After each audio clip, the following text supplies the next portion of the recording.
आज आज हमें बदकिस्मती और अफसोस के साथ एक बहुत बड़ा तोहफा दिया है। जापान के मुल्क ने एक कैंपेन स्टार्ट की है, गेट आउट मोमिनो का लफ्ज़ उन्होंने यूज़ किया है। मतलब कि पाकिस्तानी भी नहीं कुछ भी, उन्होंने मोमिनो का लफ्ज़ यूज़ किया है। कितनी बड़ी शर्मिंदगी है कि जापान के आज कैंपेन स्टार्ट की गई है कि मोमिनो हमारे मुल्क से चले जाओ। क्या बनेगा इलेक्शन के दिन पे इतनी बड़ी इंसल्ट हमारी। लेकिन ये बड़ा दिल दहला देने वाला वाक़या था। तो इन लोगों के अंदर किस चीज़ का गुस्सा है और रियासत कहाँ पे है?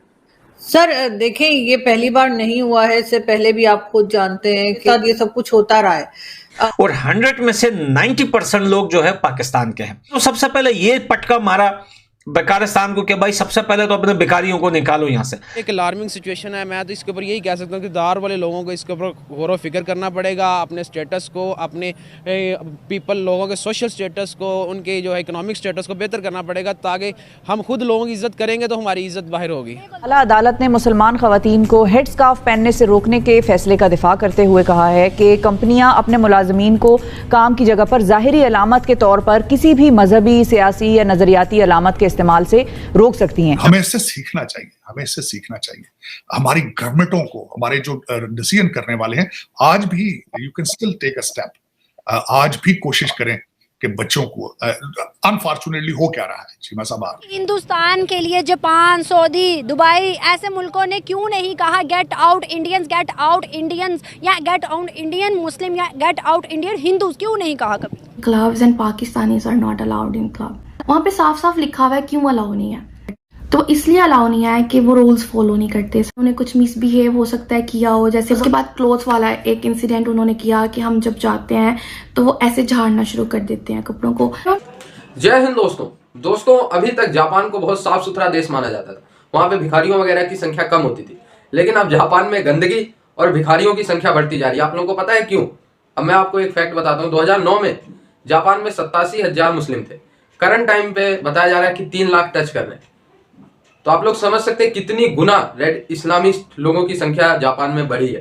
और दोस्तों, जापान की गवर्नमेंट बता रही है कि इस्लामिक पीपल जापान में आते हैं, इसके बाद अपने नात रिश्तेदार, एक बंदा जापान में अगर पहुंच गया इस्लाम का, अकॉर्डिंग टू जापान गवर्नमेंट, एक बंदा अगर इस्लाम का पहुंच गया तो वो अपने चाचा, ताई, मतलब तमाम रिश्तेदारों को वहीं जापान में बुला लेता है। और जापान गवर्नमेंट जब कहती है भाई यहाँ से वापस जाओ, वो कहते हैं हम मर जाएंगे लेकिन जापान नहीं छोड़ेंगे। इसके बाद फिर दोस्तों, जापान के ह्यूमन राइट्स रूल कुछ ऐसे है कि उन्हें जापान में रहने की अनुमति गवर्नमेंट की तरफ से दे दी जाती है। इसलिए दोस्तों, जापान की सड़कों पे अब भिखारी, गंदगी, ये सब बढ़ती जा रही। जापान के जो लोकल लोग हैं वो प्रोटेस्ट करने की भाई इनको निकालो। अब सरकार पे प्रेशर बन रहा है। दोस्तों, इन्होंने 110 से ज्यादा अवैध मस्जिदें तक बना ली है जापान में। तो सीरियसली कंसर्न बढ़ते जा रहे हैं जापान में। ये रेडिकल इस्लाम का भी अब धीरे धीरे प्रचार हो रहा है और जापान के लोकल लोग ये अवेयर हैं कि जैसा ही हाल यूरोप में हुआ रेडिकल इस्लाम की वजह से, कुछ वैसा ही हाल जापान में ना हो जाए। बहुत बड़ा कहा जाता है कि गिफ्ट दिया जा रहा है पाकिस्तान के लोगों को। जापान के अंदर से एक कैंपेन स्टार्ट हुई है, उन्होंने बोर्ड पकड़े हुए हैं, गेट आउट मोमिनो, यहाँ से निकल जाओ पाकिस्तानियों, मोमिनो यहाँ से चले जाओ, हमारे जापान को तुम लोगों ने बड़ा गंदा कर दिया है। क्या समझते हैं कि ये क्यों और आज के दिन ही ऐसी कैंपेन? उसका मुख्य असरात जो जापान में भी नज़र आ रहे हैं। तो ये तो एक कंप्रीहेंसिवली मुस्लिम लीडर्स को देखना पड़ेगा, क्योंकि जिस तरह यूरोपीय यूनियन है, इस तरह हमारे यहाँ बनी तो हुई है OIC, लेकिन it's just Toothless paper of peace of tiger. तो जब तक हम मुसलमान खुद ही एक्टिव नहीं होंगे, वर्ल्ड वाइड लीडर इसके ऊपर कंसेंसस बिल्ड नहीं करेंगे, जो कि अभी तक नज़र नहीं आता, क्योंकि हमारे अंदर ही रिफ्ट बहुत ज़्यादा है। सेक्टेरियन वाइज या मुख्तलिफ डायमेंशंस के लिहाज से देख लें तो सेक्टेरियन वाइज रिफ्ट बहुत ज़्यादा है। तो ये इट्स आवर फॉल्ट। तो हमें यही इसके ऊपर है कि जब तक हम सऊदी अरेबिया, ईरान और मल्टीपल अदर जो मुस्लिम कंट्रीज़ हैं वो एक फोरम के ऊपर बैठ के इसके ऊपर एक तरफा मौक़िफ़ नहीं अपनाएंगे, तो हम इसी तरह मसाइल का शिकार रहेंगे वर्ल्ड वाइड। आपने कहा इस्लामोफोबिया तो दूसरे गैर मजहबी मुल्क में होगा ना, इस्लामोफोबिया इस्लामी मुल्क के अंदर तो नहीं होगा। दुबई ने 24 सिटीज़ पाकिस्तान के बैन किए हैं, फिर ये क्या चीज़ है? और सऊदी के अंदर MBS ने खुद क्लेम किया कि भाई पाकिस्तानी यहाँ आके हरम के अंदर मांगना शुरू कर देते हैं, फिर ये क्या चीज़ है? हाँ जी, बिल्कुल, ये बहुत गंभीर बात है हम पाकिस्तानियों के लिए, क्योंकि वर्ल्ड वाइड एक इमेज जिस तरह का पाकिस्तान का डिस्टॉर्ट हो चुका हुआ है, इसको रिहेबिलिटेट करने की ज़रूरत है। ऑब्वियसली इसमें आप मुख्तलिफ फैक्टर आ जाते हैं। पावर्टी एक मेजर फैक्टर है कि पाकिस्तानी यहाँ से UAE और मुख्तलिफ कंट्रीज़ में जाते हैं, लेकिन उसके बावजूद वहाँ पर उनकी जो हरकत रहती हैं, एक तो लीगल मीन्स यूज़ करके वहाँ पर पहुँचते हैं, तो ये एक बहुत ही खौफनाक सूरत हाल है। इससे हमें देखना पड़ेगा मुस्लिम स्पेशली अब हमारे लीडर्स को, और जिनके पास इक़्तिदार है, मैं उसी की बात करूंगा कि जिनके पास इक़्तिदार है उनको सोचना पड़ेगा कि इस मुल्क की आवाम को उन्होंने किस तरफ लेके जाना है। क्योंकि जिस तरह का इमेज आपके मुख्तलिफ कंट्रीज़ के अंदर, यूरोपियन कंट्रीज़ में, अमेरिका में, ऑस्ट्रेलिया में, इवन कि अब UAE, जिसके बारे में कभी भी नहीं कह सकते थे कि हमारा इधर इमेज जो बुरा है, कि सदियों पिछले कई सालों से हम मुस्लिम जा रहे हैं, आ रहे हैं, लेकिन अब वो भी ममालिक इन लोगों को बैन कर रहे हैं। तो ये एक अलार्मिंग सिचुएशन है। मैं तो इसके ऊपर यही कह सकता हूँ कि दार वाले लोगों को इसके ऊपर गौर व फिक्र करना पड़ेगा, अपने स्टेटस को, अपने लोगों के सोशल स्टेटस को, उनके जो है इकोनॉमिक स्टेटस को बेहतर करना पड़ेगा, ताकि हम खुद लोगों की इज़्ज़त करेंगे तो हमारी इज़्ज़त बाहर होगी। उनको हर बार इतना एजाज़ दिया जाता है पाकिस्तान बुलाकर, वो भी इन इल्ज़ामात, इसी तरह के इल्ज़ामात लगा रहे हैं। वजह क्या है? देखिए जी, पहली बात तो यह है कि भारत जो है गैर मामूली तौर पे पूरे मुल्क में वो पाकिस्तान के ख़िलाफ़ फ़िज़ा बनाने में कामयाब हो गया है। वैसे भी वहाँ पे एक पाकिस्तान के बारे में बड़ा बुग़्ज़ और अनाज अक्रॉस द बोर्ड था। ये हम ही लोग थे जो उसमें से फ्लोर के और छान के बारीक बीनी से देखते अच्छा निकल। वेरी फेयर बैठ के ये पागलों के हजूम में जो ईंटें उठा के पागल अगर फिर रहा हो और आप गाड़ी की ओट में चले जाओ उसकी ईंट से बचने के लिए, नहीं, ये एक मामला और है। फनकार बुनियादी तौर पे खाल ही कमजर्फ, तंग नजर और मुतस्सिब होता है। अगर किसी कमजर्फ की, किसी पागल की, जुनूनी की, उसकी बेशुमार सच है। मैं एतराफ़ कर रहा हूँ, आप में से किसी में हिम्मत है तो करे। बेशुमार सच्चाइयां बंदा यहां बैठ के बयान नहीं कर सकता। मैं गलत कह रहा हूं? बंदा कहता है यार ठीक है, ये सच हम बोल नहीं सकते तो कम से कम खामोशी इख्तियार कर लो। हम वहाँ पर देखते हैं कि वहाँ के लिए ना जापान, ना सऊदी, ना दुबई, किसी मुल्क ने ऐसी कैंपेन स्टार्ट नहीं की। कभी भी हमने नहीं देखा कि इंडियंस के लिए कहा गया हो गेट आउट इंडियंस, निकल जाओ यहाँ से, भाग जाओ यहाँ से, हमारे मुल्क को गंदा ना करो। ऐसा उनके लिए क्यों नहीं होता?